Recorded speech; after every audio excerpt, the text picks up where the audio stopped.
Non, de personne jamais je ne fus le contemporain. Je n'ai que faire d'un tel honneur. Oh, combien me répugne un certain homonyme. Ce n'était pas moi, c'était un autre. Il a 2 pommes somnolentes, le souverain siècle, et une belle bouche argileuse. Mais sur le bras languide du fils vieillissant, il se serre, agonisant. J'ai, avec le siècle, soulevé des paupières malades, 2 pesantes, somnolentes pommes. Et le grondement des fleuves m'a fait le récit des discordes enflammées des hommes. Il blanchissait, voici 100 ans, avec ses coussins, léger, escamotable, le lit. Sur lui s'allongeait étrange le corps d'argile. Le siècle enterrait sa prime ivresse.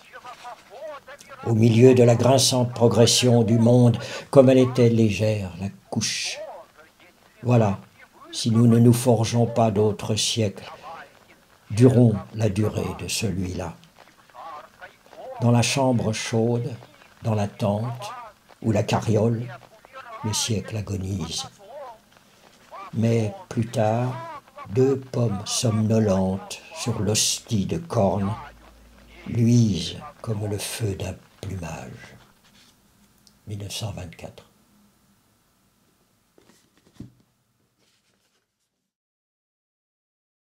Voilà aujourd'hui presque 100 ans qui séparent le texte du poète russe Ossip Mandelstam de celui de son traducteur Jean-Claude Schneider.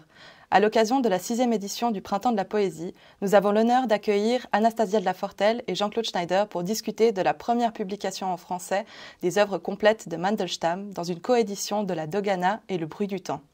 Il s'agit d'un coffret comprenant 2 volumes de poésie et de prose, accompagnés entre autres de notes, de commentaires et d'une chronologie de la vie du poète. Madame Anastasia de la Fortelle, vous êtes professeure de littérature et civilisation russe à l'Université de Lausanne et vous vous êtes occupée de tout l'appareil critique de cette édition. Pourriez-vous nous situer la poésie de Mandelstam par rapport à son époque ?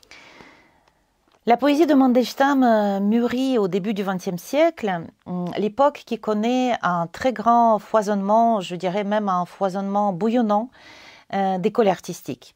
En effet, à cette époque, les chapelles littéraires se multiplient à une vitesse exceptionnelle, extraordinaire, futurisme, acméisme, adamisme, imagisme.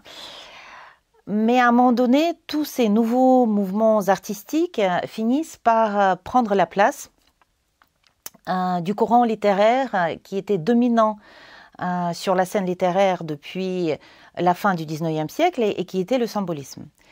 Et Mandelstam, au début, était proche de la poésie symboliste, avec laquelle il partageait un certain nombre de thèmes. Par exemple, l'opposition entre l'instant et l'éternité, la parole poétique en tant que musique.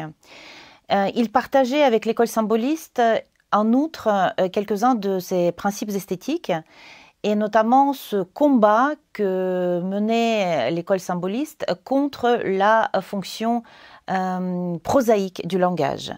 Mandelstam refuse, comme les symbolistes, refuse d'assigner au verbe poétique une fonction purement nominative, purement communicative, celle d'un mot en tant que signe, servant à une rapidité d'expression de la pensée. Mais assez rapidement, Mandelstam prend ses distances par rapport à l'école symboliste, et notamment par rapport à leur paradigme, au paradigme central du symbolisme, pour lequel poésie et mystique fusionnent, se confondent, et qui voit dans le verbe poétique essentiellement l'intermédiaire entre le visible et l'invisible. Et Mandelstam, assez rapidement, commence à reprocher justement aux symbolistes cette désincarnation du mot qui devient, comme le considère Mandelstam, devient chez les symbolistes versatile, fluide, qui se perd dans un réseau de correspondance et perd ainsi toute valeur intrinsèque. Tout en étant opposé à ses contemporains symbolistes, Mandelstam s'oppose également à un autre mouvement qui est en plein épanouissement à l'époque, qui est le mouvement du futurisme. Les futuristes, ces grands explorateurs frénétiques de la langue poétique qu'ils considèrent être fin en soi, valeur en soi, avec leur slogan devenu célèbre, le mot en tant que tel. Et justement, Mandelstam reproche à l'esthétique futuriste la survalorisation de la forme poétique. Cette survalorisation de la matière sonore au détriment du sens, du contenu, du logos dont est doté le mot poétique. Donc, ni symboliste, ni futuriste, qui était Mandelstam ?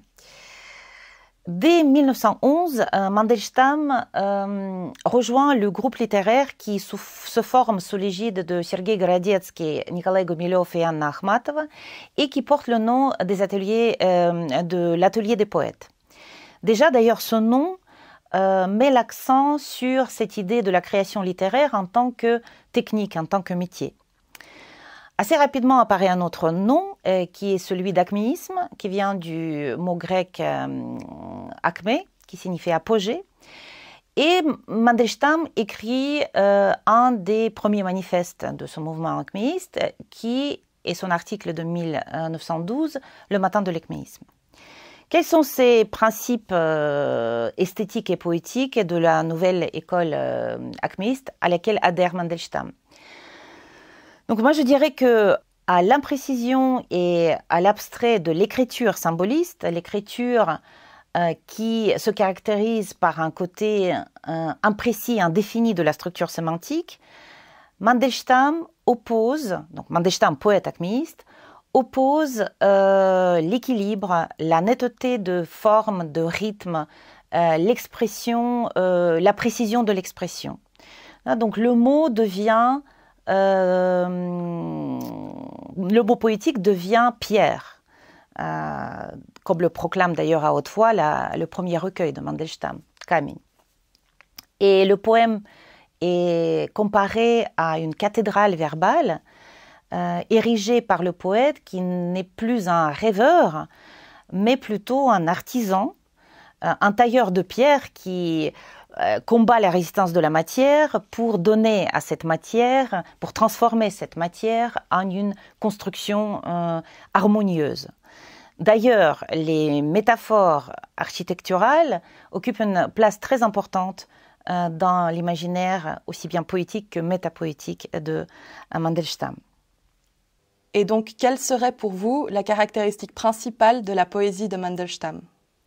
Donc effectivement, c'est une très bonne question, mais à laquelle il n'est pas très facile de répondre en quelques mots. Si j'essaie quand même de définir en une minute ce que c'est ce principe dominant qui régit l'écriture poétique de Mandelstam, je dirais qu'il s'agit d'un principe qui est conditionné par sa vision panchroniste de la culture. Donc il s'agit du principe de continuité et d'unité. En effet, dans la poésie de Mandelstam, le mot représente une forte densité temporelle et culturelle. Le mot, c'est une sorte de réservoir de mémoire, c'est une sorte de palimpseste qui, tout en étant très bien ancré dans le présent, en même temps garde en lui la marque indélébile des époques révolues. Et d'où vient justement de cette vision, de ce fonctionnement du mot poétique, vient une très grande densité, richesse, intensité des réminiscences et des références culturelles, mythologiques, historiques de la poésie de Mandelstam, qui entremêle très aisément les différentes époques, les différents plans temporels et spatiaux. J'aimerais revenir avec vous sur le poème de l'introduction récité par Mandelstam lui-même et notamment sur la notion de contemporanéité dont il parle dans ses vers. Lorsqu'il affirme « Non, de personne, jamais je ne fus le contemporain », il semble insister sur l'idée de l'interlocuteur ou du destinataire de sa poésie. Pourriez-vous nous expliquer quel rapport Mandelstam entretient avec son époque et son interlocuteur? Je dirais, en une sorte d'introduction à ma réponse, je dirais que l'importance de ce rôle qu'a joué Ossip Mandelstam dans l'histoire et la culture du XXe siècle, cette importance, à mon avis, est double. D'une part, par son grand talent, Mandelstam occupe de droit une place d'honneur parmi les grands poètes du XXe siècle. Mais d'autre part, son destin, à mon avis, est l'incarnation même de ce destin tragique du poète du XXe siècle, poète confronté à l'horreur des régimes totalitaires. Poète rejeté, persécuté et finalement tué par son époque. Et c'est pour ça que j'ai choisi cette citation de Georgia Agamben dans la préface que je fais à notre édition.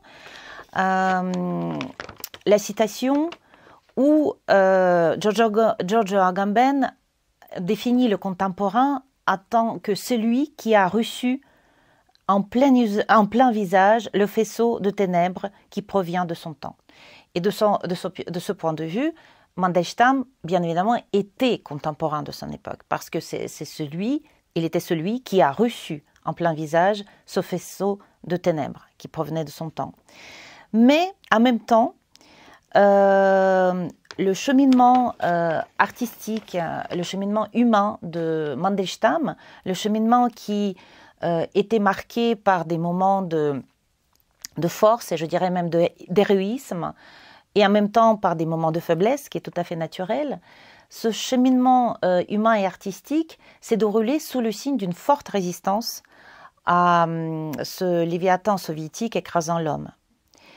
Et cette résistance est née, s'est formée et s'est affirmée à travers ce sentiment dont Mandelstam parle dans le poème, ce profond sentiment d'étrangeté, spirituelle, idéologique, humaine par rapport à l'esprit de son temps. Le temps qu'il nomme lui-même, la formule qui est devenue célèbre, le siècle chien-loup. Et donc de ce point de vue, il n'est pas contemporain. Donc d'une part, il est contemporain et de l'autre, non. Cette résistance au léviathan soviétique a pris différentes formes, dont l'essentiel est bien évidemment celle qui passe par le pouvoir du verbe, par la poésie que Mandelstam lui-même désigne, une autre formule devenue célèbre, la poésie qu'il désigne comme l'air dérobé, varovaný vozdukh. Donc l'air dérobé qui empêche l'asphyxie. Et d'ailleurs, l'asthme de Mandelstam acquiert une signification assez symbolique dans ce contexte. Donc, l'air dérobé qui empêche l'asphyxie dans ce contexte général sinistre, contexte d'étouffement qui était celui de son époque. On sait très bien où cette résistance a amené Mandelstam. En 1938, Mandelstam, le poète, cet otage de l'éternité, si on utilise une autre formule devenue célèbre que propose un autre grand poète russe du XXe siècle, Boris Pasternak, pour définir la figure du poète. Donc, le poète, l'otage de l'éternité, en 1938, périt avec des millions d'autres dans l'ombre et l'anonymat au goulag, tués par le régime. Mais il périt. Et là, je reviens vers cette autre image que vous avez mentionnée tout à l'heure. Il périt en nous laissant une très belle image qui provient de son article de l'interlocuteur. L'image du poème en tant qu'une bouteille que le poète jette à la mer après y avoir scellé son nom et le récit de son destin tragique. Donc cette bouteille, un jour, il va être retrouvé, ce poème, cette bouteille vont être un jour retrouvés par un lecteur, Un lecteur qui va ouvrir la bouteille, qui va lire le poème, lecteur inconnu et en même temps précieux. Et pourquoi précieux? Parce qu'il va réaliser ce que je pense était le souhait le plus profond de Mandelstam, qui ne se présentait pas comme le contemporain de son époque. Mandelstam, je pense, avait ce souhait d'être un jour accueilli et profondément compris par son interlocuteur. Et je pense que notre édition des œuvres complètes de Mandelstam en français, cette édition doit aider ce souhait de Mandelstam à se réaliser. Et je pense que c'est une mission très importante qu'a cette édition.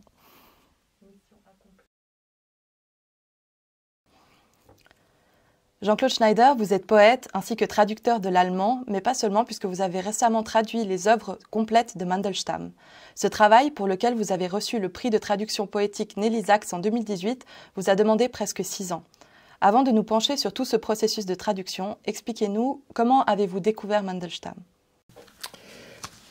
J'ai découvert Mandelstam dans les années 60, c'est-à-dire à l'époque où j'ai fait connaissance avec Paul Celan. Je suis allé le voir parce que j'avais commencé à le traduire et dès notre premier entretien, il m'a donné sa traduction de Mandelstam qu'il avait faite en allemand et qui m'a permis de connaître Mandelstam que je ne connaissais pas à l'époque.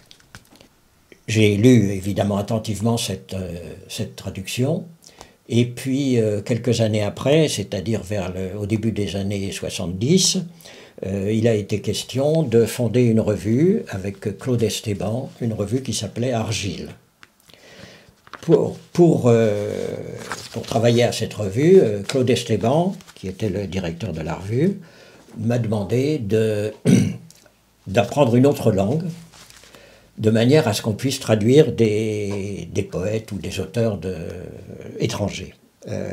J'ai donc décidé à ce moment-là d'apprendre le russe.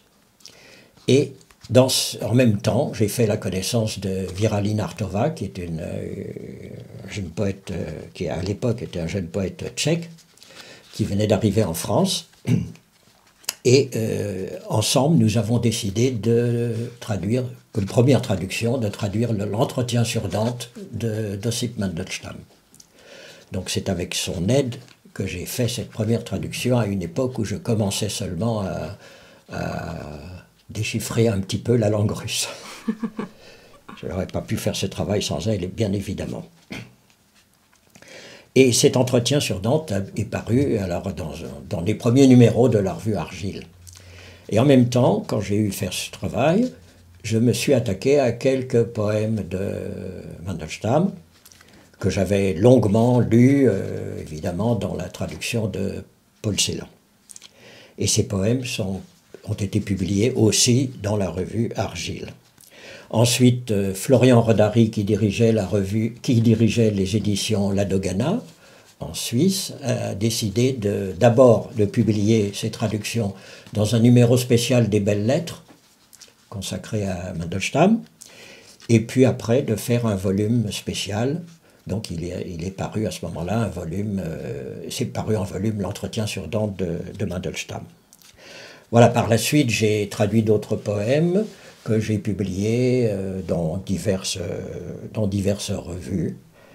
Et c'est il y a 6 ou 7 ans que tout d'un coup, avec Antoine Jacotet, le directeur des éditions Le Bruit du Temps, et avec Florian Rodari, directeur des éditions La Dogana, que nous avons décidé de publier les œuvres complètes de Mandelstam.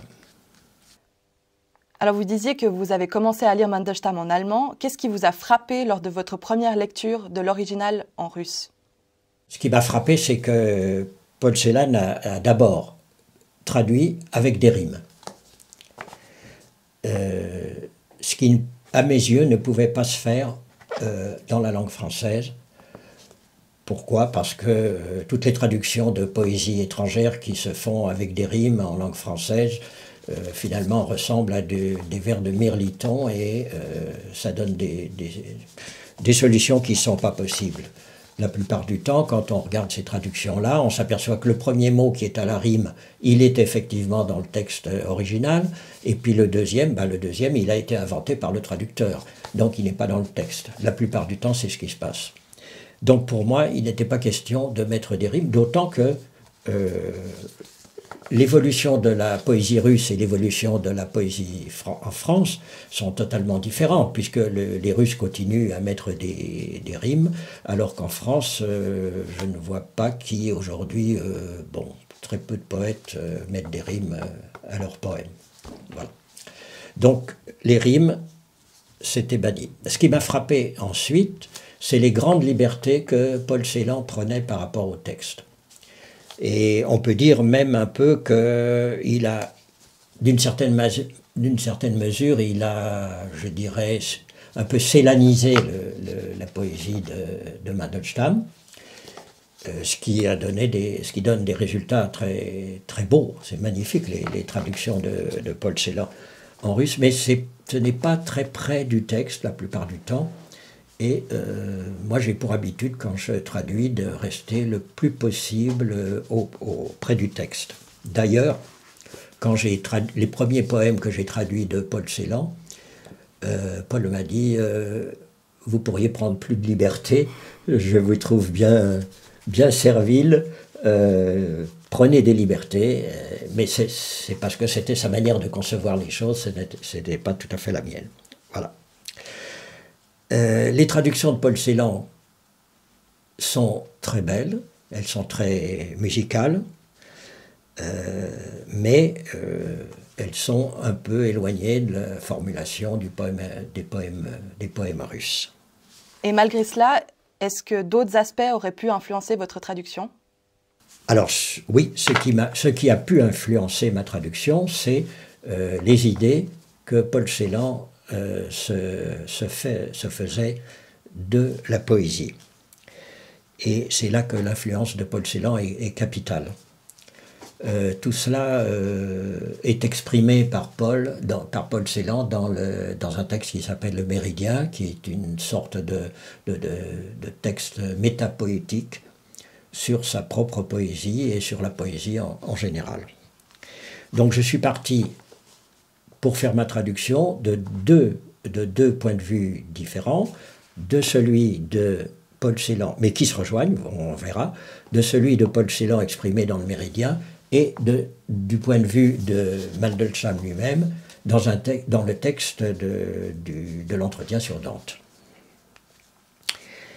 L'influence de Paul Celan, elle tient à ce texte que je sais à peu près par cœur, mais je préfère le lire dans son exactitude. Il dit « Si tu n'as pas donné à ton poème son obscurité congénitale, tu n'as pas écrit de poème. » Voilà le texte capital, qui me paraît capital. Donc, cette notion d'obscurité, c'était quelque chose qu'il fallait sauvegarder à tout prix. Je m'en expliquerai un peu plus loin. Quand j'ai traduit donc Mandelstam, je dois préciser que je n'ai pas consulté les notes, je n'ai pas consulté la biographie, j'ai ignoré les commentaires faits soit par des Russes, soit par d'autres. J'ai traduit le texte. Je suis parti directement du texte.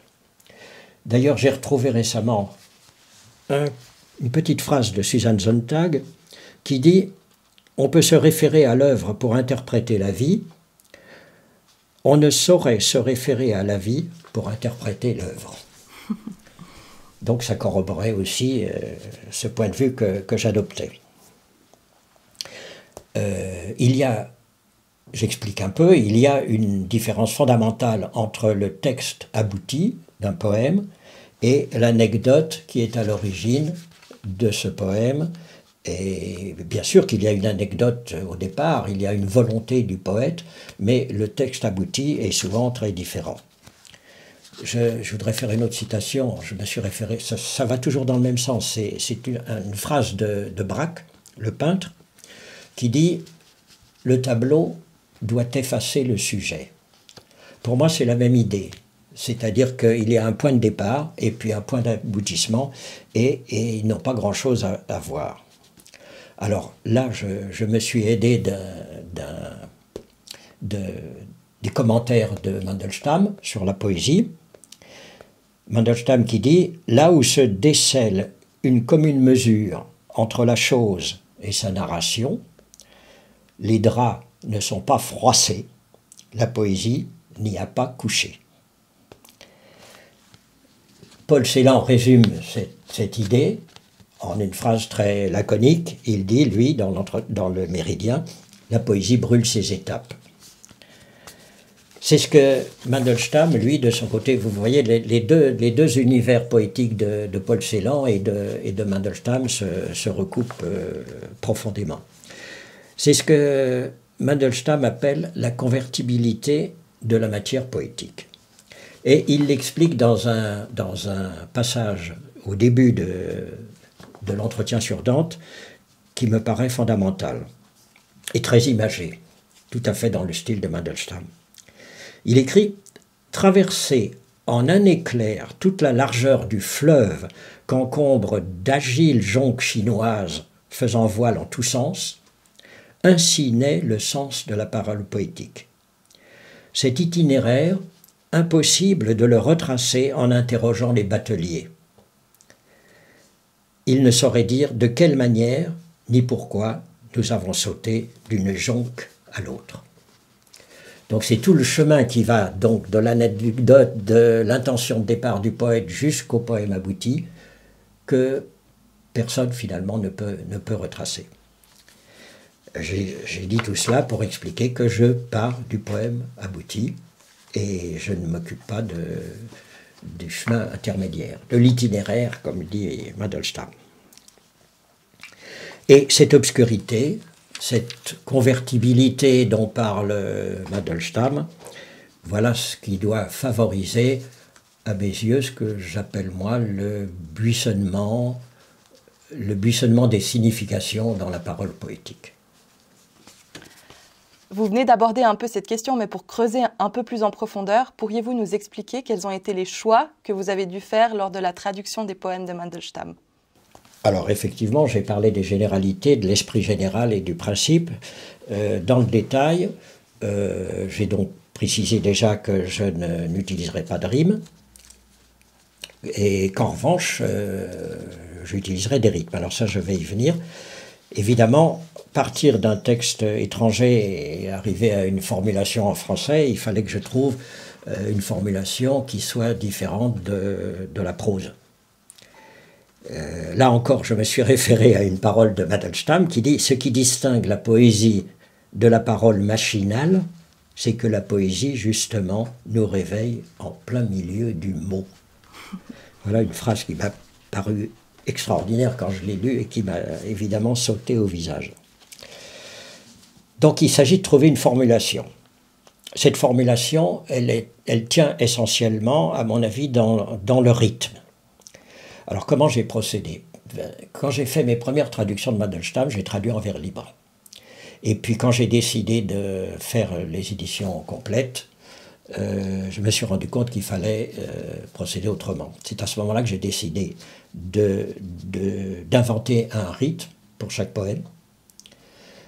En général, j'ai essayé de me contenter surtout de rythmes impairs pour éviter le ronron, par exemple, de l'alexandrin, 2, 3, 4, 5, 6, 7, 8, 9, 10, 11, 12, bon, qui rend le poème un peu insupportable. J'ai donc privilégié des rythmes impairs, 9, 11, surtout. Ben, parfois, je suis allé jusqu'à 13. Et puis, je les ai fait alterner. C'est-à-dire, dans le même poème, je n'ai pas toujours adopté le même système. Il m'est arrivé d'écrire un poème entier avec le même nombre de pieds pour chaque vers. Mais dans la plupart, quand même, j'ai voulu rompre cette sorte de monotonie et de musique obligatoire en faisant alterner donc un rythme, 9, avec un autre rythme, 11 pieds, par exemple. Pouvez-vous nous donner un exemple d'un vers ou d'une strophe qui rend ce rythme au mieux selon vous et dont vous êtes particulièrement satisfait? Oui, je peux vous donner quelques exemples. J'espère qu'il y en a d'autres dans le texte quand même, et pas seulement ceux que je vais vous donner. Bon, dans les premiers poèmes, ce qui était important à mes yeux, c'était de trouver quelque chose de verlainien, de sauvegarder une musique verlainienne, parce que c'est à l'époque où Ossip Mandelstam était à Paris, il a découvert la poésie de Verlaine, et elle l'a, à mon avis, beaucoup influencé. Par exemple, dans La Pierre, « D'où vient que soit mélodieuse l'âme, et si rares les noms aimés, et pourquoi le hasard, l'imprévu à qui l'on rythme chaque instant. Il lève sa nuée de poussière, fait un bruit de papier froissé, et plus ne reviendra. Ou alors sera, s'il revient, déjà autre. » Voilà, pour vous donner un exemple de cette sensibilité verlainienne. Alors, évidemment, on n'a pas toujours la chance de tomber sur un vers en français dont la musicalité peut se copier sur la musicalité du vers étranger, bien sûr. Mais c'est arrivé parfois. Par exemple, « Homère, la mer, tout par l'amour est mu. » Je cite des vers isolés, n'est-ce pas? « Et ruisselle dans l'air le bleu blême de la glace. » Ou bien encore, sur les pentes pierreuses de la pierrie. Et pour ce qui est du rythme, pour différencier le rythme de la prose du rythme de la poésie, un exemple, « Se dissout sel dans le tonneau l'étoile ». Au lieu de dire le sel se dissout, l'étoile, sel se dissout dans le tonneau. Donc se dissout, sel dans le tonneau, l'étoile, c'est, il me semble, un vers qui a sa forme aboutie, sa forme définitive. Je vous remercie. J'imagine d'ailleurs qu'il n'a pas toujours été facile de traduire certains passages. Dites-moi, quelles ont été les plus grosses difficultés lors de la traduction des œuvres poétiques ? Il y en a eu beaucoup. La première que je pourrais mentionner, c'est que en russe, il y a une absence d'articles, qui fait qu'évidemment le vers russe est d'une densité beaucoup plus grande que celle du vers français. Et ça, c'est évidemment une différence insurmontable. Et il est évident que la présence d'un article ralentit le débit, multiplie les mots déjà, donc forcément on arrive à quelque chose de moins concentré que dans le texte russe. Ensuite, j'ai eu bien évidemment des difficultés de compréhension pour certains passages, parce que vous avez pu vous en rendre compte en lisant la poésie de Mandelstam n'est pas une poésie des plus évidentes, des plus simples. Et il est bien évident qu'avec Anastasia de Lafortelle, lorsque nous avons ensemble relu ma traduction, nous nous sommes interrogés sur certains passages en nous demandant ce que ça voulait dire, quelle était la signification. Parfois, j'avais adopté un passage, Anastasia pensait que ça voulait peut-être dire autre chose, après elle me disait « Oh, bah si, peut-être que vous avez raison ». Mais donc c'est pour vous dire la difficulté de certains passages qui restent un peu énigmatiques. Mais comme j'avais décidé de traduire l'obscurité, comme je l'ai dit plus haut, dans ces cas-là, j'ai traduit presque mot à mot ce qu'il y avait sans peut-être chercher à comprendre davantage le sens, sans chercher un sens clair, disons. Autre difficulté, j'y ai fait allusion tout à l'heure à propos de Verlaine, il est certainement plus difficile de traduire un texte simple qu'un texte compliqué. C'est un paradoxe, mais je pense qu'il est beaucoup plus difficile de traduire, par exemple, en russe ou en allemand, un texte de Verlaine comme « Les sanglots longs des violons de l'automne bercent mon cœur d'une longueur monotone ». Retrouver ça dans une langue étrangère, c'est quasiment impossible. Et c'est en français, c'est d'une simplicité désarmante. En revanche, j'ai cité Verlaine, en revanche, traduire par exemple Mallarmé, évidemment, posera beaucoup de difficultés, mais en même temps, on a la chance que, étant donné ces difficultés, le texte abouti dans la langue étrangère conservera plus de choses, risque d'être plus riche que pour un texte très simple pour lequel on n'aurait pas trouvé la musique ni les équivalents sonores. Je voudrais revenir justement sur la musicalité, puisque c'est grâce à elle finalement que Mandelstam parvenait à apprendre ses poèmes par cœur sans effort. Et on dit qu'il corrigeait et retravaillait ses textes uniquement dans sa tête durant leur composition. Est-ce qu'il vous est arrivé d'adopter par moments la même stratégie ? Alors d'abord, je pense que c'était un principe chez Mandelstam de travailler comme ça, de mémoire et de tout composer dans sa tête. Il faut dire qu'il y a été aussi un petit peu obligé, puisque les services de Staline venaient chercher dans ses malles pour trouver des manuscrits. Et heureusement, comme il avait tout dans sa tête et que sa femme Nadejda avait aussi tout dans sa tête, il ne les trouvait pas. Donc il a été un peu obligé de travailler de cette manière-là. Mais je pense que c'était comme ça qu'il voulait procéder, bien sûr. Alors travailler de mémoire, eh bien évidemment que ça arrive à chaque instant. Il m'est arrivé par exemple de trouver la formulation d'un vers en fin de journée, alors que j'y avais réfléchi toute la journée. Donc ça voulait dire que le travail s'était fait aussi dans ma tête. De toute façon, traduire un poète, ce n'est pas possible sans essayer chaque vers. Je me suis efforcé que chacun de ces vers soit dissible. Non pas que je les ai forcément déclamés à haute voix comme faisait Flaubert, mais au moins me les réciter dans la tête pour en entendre la musique. Forcément, il y a une écoute extérieure ou écoute intérieure. Forcément, le travail de la mémoire est là capital. Mais je voudrais préciser quand même que le poète et le traducteur, là, se trouvent dans des situations différentes. Parce que le poète, lui, il cherche à mettre en mots une musique qu'il entend dans sa tête et qui n'a pas encore de forme. Mandelstam dit « Il n'y a encore aucun mot et le poème déjà résonne ». Alors que pour le traducteur, c'est l'inverse. Il lui faut trouver au texte qui existe une résonance musicale ou autre, une résonance en mots. Et c'est cette résonance que Mandelstam compare d'ailleurs toujours dans l'entretien sur Dante, où il parle de la poésie d'une façon définitive et de toute poésie finalement, pas seulement de la sienne. Cette résonance que Mandelstam compare à la barque égyptienne des morts, qui est chargée de tout ce qui est l'indispensable, c'est-à-dire les cruches, les aromates, miroirs et peignes. Alors bien sûr, la mémoire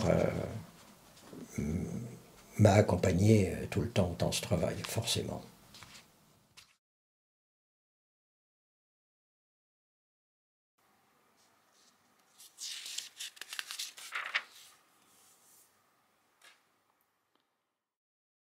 Le 1er janvier 1924, celui qui a embrassé le crâne meurtri du temps avec une tendresse de fils se souvient que parmi les congères du blé, le temps pour dormir couchait sous la fenêtre. Qui, du siècle, a soulevé les paupières malades de pommes pesantes, somnolentes, entend l'incessante rumeur lorsque grondent les fleuves des temps fourbes et sourds. Il a 2 pommes somnolentes, le souverain siècle, et une belle bouche argileuse. Mais contre le bras languide du fils vieillissant, il vient agonisant se serrer. Je sais, chaque jour s'affaiblit le souffle de vie. Encore un peu et va s'interrompre la chanson simple parlant des offenses d'argile, et dans les bouches l'étain coulé. Ô la vie argileuse, ô l'agonie de mon siècle, celui-là seul, je crains, te comprend, en qui habite le sourire impuissant de l'homme qui, loin de soi, a pu s'égarer. Et quelle douleur, chercher la parole perdue, lever ses douloureuses paupières et la chaux dans le sang, pour la tribu étrangère, rassembler les herbes de la nuit. Siècle, couche de chaux dans le sang du fils malade qui durcit. Moscou dort, huche en bois, et nulle part où le fuir, ce siècle souverain. La neige, comme hier, sans la pomme. J'ai une envie, m'enfuir d'ici, et loin de mon seuil. Où me sauver? Dehors il fait sombre, et pareil à du sel répandu sur les pavés, la conscience, devant moi, blanchie. Par les ruelles, longeant les nichoirs, les pignons, en route pour pas loin, un beau jour. Simple voyageur dans ma fourrure de poisson, je peine à fixer à mon traîneau la bâche. Là, l'éclair d'une rue, puis d'une autre. Le bruit gelé du traîneau craque comme une pomme. La boutonnière ne s'ouvre pas et s'échappe toujours de mes mains. Avec un écho de tôle, de ferraille, gronde dans les rues de Moscou la nuit hivernale. Là, choc de poissons gelés. Ici, gardon d'argent, jaillit la vapeur de salon de thé rose. Moscou est de nouveau Moscou. Je lui dis bonjour. Ne m'en veux pas, ça ne compte plus. Comme autrefois, je salue la confrérie. Gel qui mord, justice de brochet.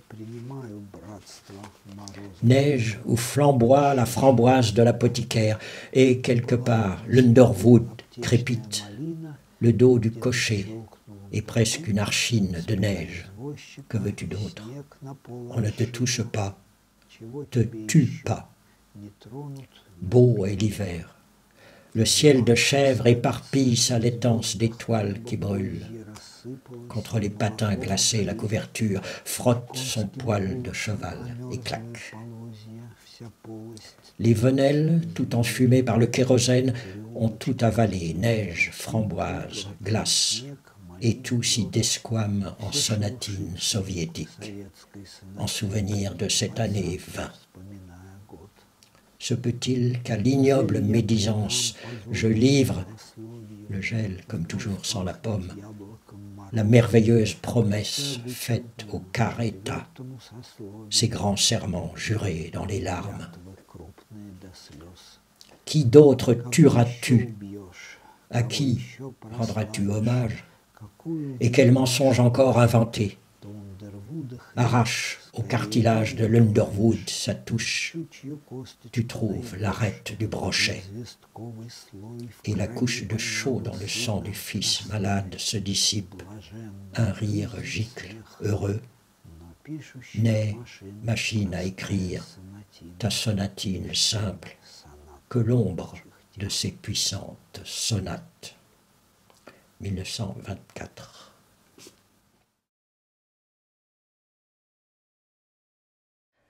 Avant notre entretien, je vous avais proposé de présenter une de vos traductions durant notre discussion et vous avez justement choisi le 1er janvier 1924. Pourquoi avoir choisi ce poème-ci plutôt qu'un autre?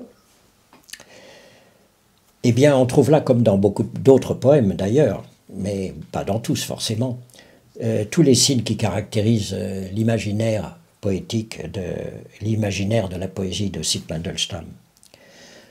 D'abord une abondance de références. C'est comme je dirais que c'est comme une voie lactée de mots où cristallisent des constellations d'images dont je citerai par exemple Congère du blé, paupières du siècle, pommes somnolentes, bouche argileuse, herbe de la nuit, et aussi les cartilages de l'Underwood, la machine à écrire, comparée donc à une sorte de squelette. Et dans cet amas de mots viennent sonner parfois des notes plus concrètes, telles que choc de poisson gelé ou justice de brochet. Pour terminer, à la fin du poème, sur une musique de sonatine. Donc tout cet ensemble, cette densité de références, on la retrouve évidemment dans bien d'autres poèmes, dans tous les beaux poèmes, je dirais, dans tous les meilleurs, comme dans le long poème qu'on ne peut pas citer parce qu'il est trop long, Ayant trouvé un fer à cheval, qui est d'ailleurs, je dois le préciser, un poème en vers libre, écrit par Mandelstam en vers libre, et dans lequel justement on trouve ce passage. Où commencer? Tout craque, vacille, l'air tressaille de comparaison, la terre bourdonne de métaphores. Il me semble que c'est dans ces quelques vers que Mandelstam a lui-même résumé tout ce qui fait l'intérêt de sa poésie et ce qui la rend inépuisable. C'est-à-dire ce qui ne se simplifiera pas et se décantera petit à petit, et qu'on retrouve jusque dans les poèmes de la fin, même dans les poèmes de Voronège qui sont pourtant plus simples, où l'exil, Mandelstam exilé à cette époque dans cette ville de Voronège et interdit de revenir à Leningrad ou à Moscou, et où l'exil ajoute une résonance pathétique qui fait de Mandelstam, on peut dire, le contemporain d'un temps barbare qui le refuse.